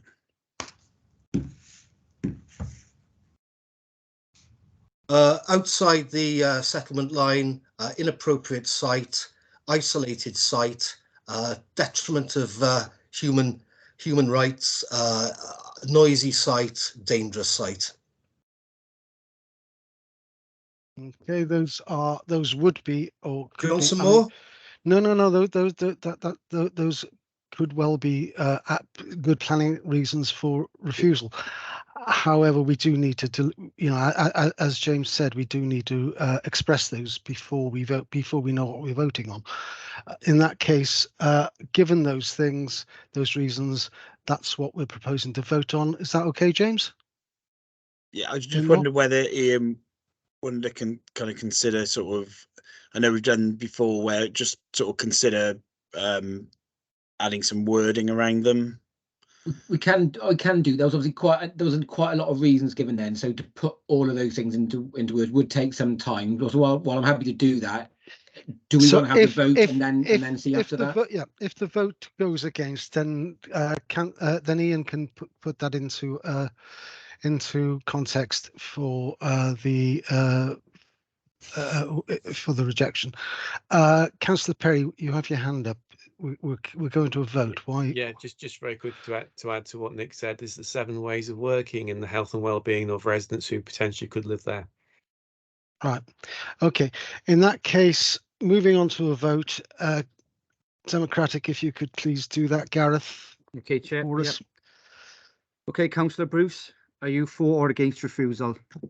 I'm against the development. Okay. So you're for refusal? Yes, if that's what it means, yeah. Yeah, that's what it means. Okay, Councillor Buckley, are you for or against refusal? I'm against refusal. Okay, Councillor Cave, are you for or against refusal? I'm for refusal. Thank you. Councillor Champion, are you for or against refusal? Against refusal, sorry. Councillor Camp, are you for or against refusal? I'm for refusal. Thank you. Councillor Drake, are you for or against refusal? Against. Councillor Ernest, are you for or against refusal? Against refusal. Councillor Gilligan, are you for or against refusal? Against. Councillor Hodges, are you for or against refusal? For refusal. Councillor Johnson, are you for or against refusal? O'Blyde thought for refusal. Councillor Payne, are you for or against refusal? Against refusal. Councillor Perks, are you for or against refusal? Against refusal. Councillor Perry, are you for or against refusal? I'm for refusal. Thank you. Councillor Starlad, are you for or against refusal? Yn erbyn, against refusal. Okay. Councillor Thomas, are you for or against refusal? I'm against refusal. Councillor Williams, are you for or against refusal? Against refusal. And Councillor Wilson, are you for or against refusal? I'm against refusal. Okay, Chair, that's 11 against and 6 for. That's what I make it 2. Thank you very much. We now then, by the rule, have to go to a vote on officers' recommendations. So we're now voting basically the same thing, but the other way around. Mark. Yeah, I would like to support officers, and I want to move officer for. recommendations. Thank you very much. And Eddie. I'll second that. Thank you. So that's moved and seconded. In that case, once again, Democratic officers, if you would run the vote, please. Sorry, Chair, Councillor Perry has his hand up. Oh, sorry, I didn't see that. Ian. Yeah, can I just clarify that we have taken into account the 7 ways of working in our decision making today? Yes.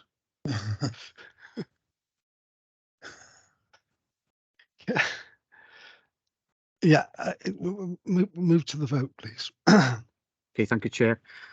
Okay, Councillor Bruce, are you for approval or against approval? I haven't got a clue. I'm totally baffled. We are now voting for or against officers' recommendations. So before we were, Nick moved to reject officers' recommendations. We declined to do that. That doesn't necessarily mean that we. Yeah, that doesn't necessarily mean that we support recommendations. We now have to vote on that. Yeah. Yeah, So it just makes the whole thing sort of a little more laborious than it needs to be. Yes. Councillor Bruce, are you for? You're against. Thank you. Thank you. Okay, Councillor Buckley, are you for or against approval? In light of the need for social housing down there, I'm in favour. Okay, thank you. Councillor Cave, are you for or against approval? Against. Okay, Councillor Champion, are you for or against approval? For. Councillor Cowp, are you for or against approval? Against. Councillor Drake, are you for or against approval? For. Councillor Ernest, are you for or against approval? For approval. Councillor Gilligan, are you for or against approval? For approval. Councillor Hodges, are you for or against approval? Against. Councillor Hodges, sorry, Councillor Johnson, are you for or against approval? Yn erbyn, against. Councillor Payne, are you for or against approval? For approval. Councillor Perks, are you for or against approval? For approval. Councillor Perry, are you for or against approval? Against. Councillor Starlad, are you for or against approval? For, o blaid. Councillor Thomas, are you for or against approval? I'm for. Councillor Williams, are you for or against approval? Applied for. Thank you. And Councillor Wilson, are you for or against approval? Or approval. Okay, Chair, that's carried 11-6. Same. That's fine. Thank you very much indeed. Right, we've been at it for 2 hours. I suggest a 10-minute break so people can top up their coffees and so on. Before we do that, though, Councillor Champion. Yes, I've just had a message from Councillor Cave saying she's going to have to leave the meeting. She's got another meeting. It's okay. Thank you very much for that. For the rest of us, I propose a 10-minute break before we carry on with the next two. We've been out for 2 hours. And we're going to be quite a long time for the rest. So back at 10 Is that past. 10 past? 10 past, Yeah. Chair? Yes, come back at 10 past, please. Thank you. You can delay the or pause the recording, please, Gareth.